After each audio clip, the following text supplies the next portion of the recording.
Marine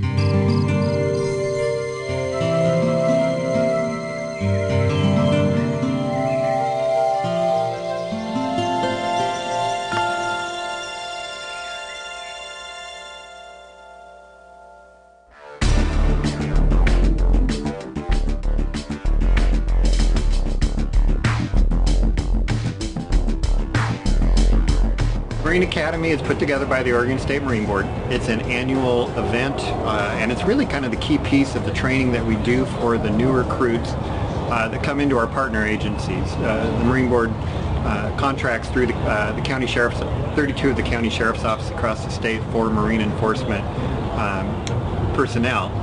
And a lot of times those people come in as new recruits and they have very little boating experience, very little understanding of marine law, very little understanding of the issues that are important to the Oregon State Marine Corps. So this is one time each year for 2 weeks, very intensive training, excellent, I believe some of the best in the nation, one-on-one training in this type of situation with these new recruits, where we pair them up with experienced, very able Marine officers with years of experience, and they learn the ropes. They go through a week of classroom training where they learn the basics of everything from how to tie a knot to how to conduct a field sobriety test in a boating environment. And then week 2 is actual on the water training, where they learn how to run their boat in close contact with other boats. They go into scenarios where they learn how to stop other boats and interact with the public and conduct, the law enforcement sort of requirements of their job. They may also be hunting, so they might have a shotgun. Clackamas County is really happy to be able to host a 2-week law enforcement Marine Academy. We're using the Willamette River, parts of the Clackamas River Lagoon, and some of our facilities in order to accomplish that. The Academy does sometimes change locations. This is the first time we've had it in Clackamas County. We've been at Southern Oregon as well as on the coast before, and this seems like a good local metro area, a lot of facilities, a lot of things to help accommodate all the folks coming in for this academy. Well, the Marine Board is our partner agency, and they're the ones that bring us all together and provide this training. So the Marine Board helps organize the training, and they rely on other deputies and officers from throughout the state to help instruct the training. So the Marine Board is the agency bringing us all together here. We start out the first 2 days in the classroom. We also have a day that we spend in the pool learning water survival techniques as well as rescue techniques, working with our equipment, making sure that guys can stay afloat, that their life jacket's going to work for them, their personal flotation device is going to work with all their gear on, and swimming in that equipment as well to really kind of put yourself through that training. When I first came in, I was real nervous about pool day, of course. Everyone talks about pool day. And I didn't think that I was going to be able to tread water with, weight around me. I mean, they put these weight belts on that have sandbags, and they actually weigh a little more than your duty gear. And I found out that, I can do it. I'm a lot more comfortable with the water now, and I know that if I did go over and I had to swim and get out of it, I could. But it really, really helped. After that, we spent some time going over boating under the influence, and we take an entire day devoted to that, where we go through the boating under the influence laws, and as well as the procedure for detecting intoxicants. When you're doing this one, you seem to be stopping about right here. You want to make sure you go far out. So if you just follow my finger. For the 45 or the... For the entire test.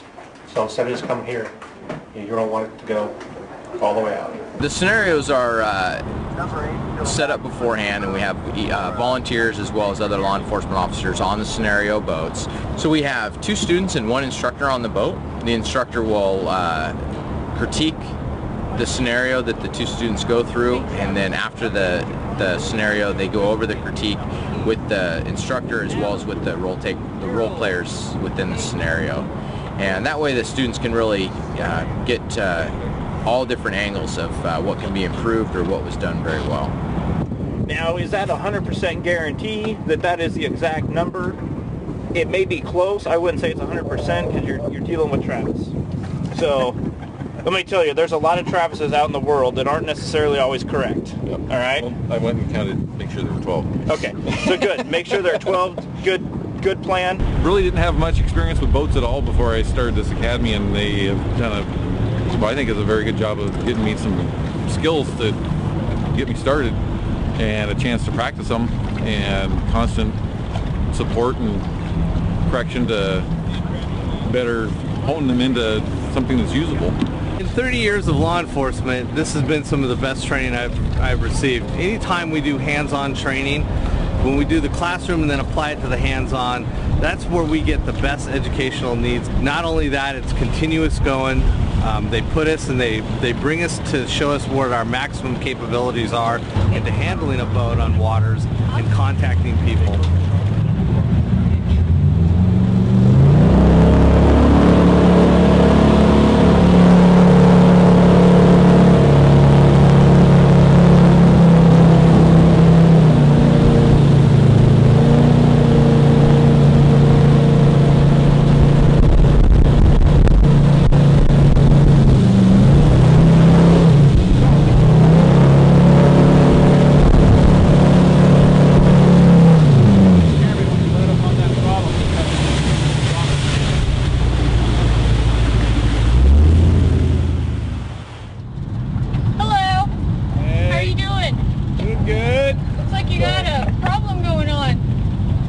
I think I got enough air to make it back. Is this slot?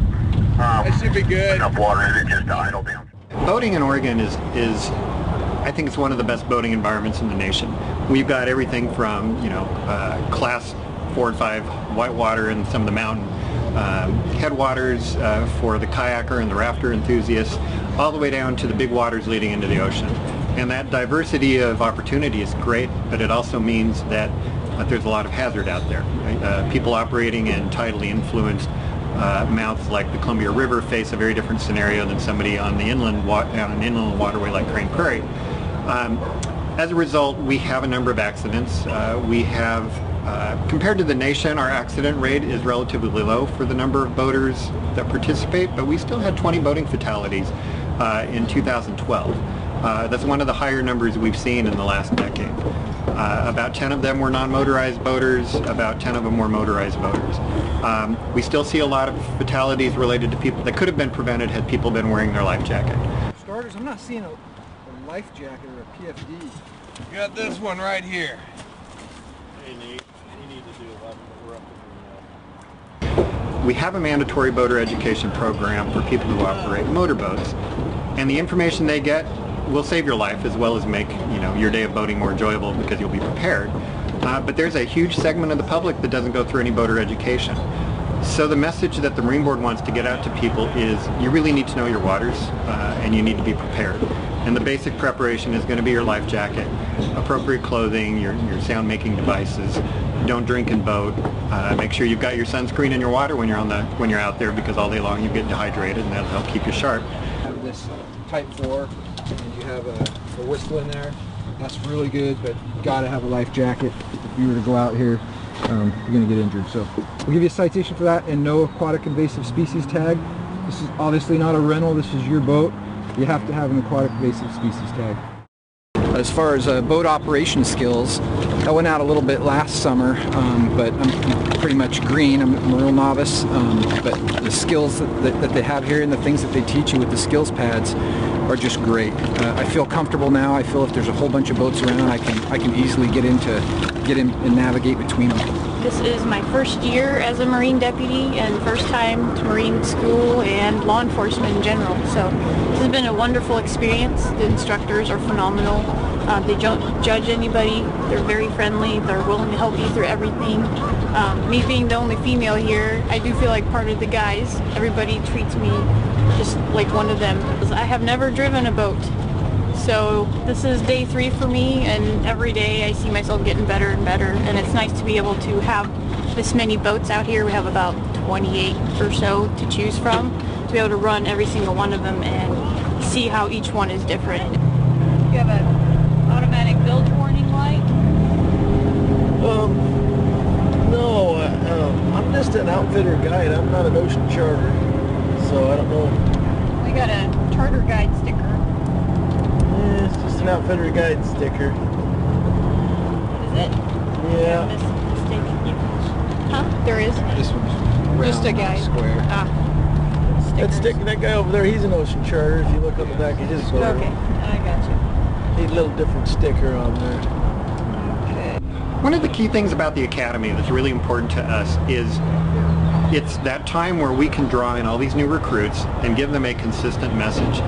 Oregon is a little unique in how we deliver our marine enforcement because we contract through the county. So potentially we have 32 different sheriff programs that are all run differently, and the Oregon State Police. And this is a chance where we can get the message on consistency of how they enforce the laws. And that's really important for the boating public. We try very hard for consistency because whether you're boating in Marion County or Multnomah County or Malheur County, you want to know that the statewide laws are going to be enforced in the same ways. So that's one of the key reasons we do this. And the other reason is just to make sure that our deputies are well trained so they operate safely on the water and that they're courteous when dealing with the boating public. That's, I think, been one of the benefits of the Academy, and it's evolved to the point where we've got it dialed in pretty good, and I think we have an excellent Academy.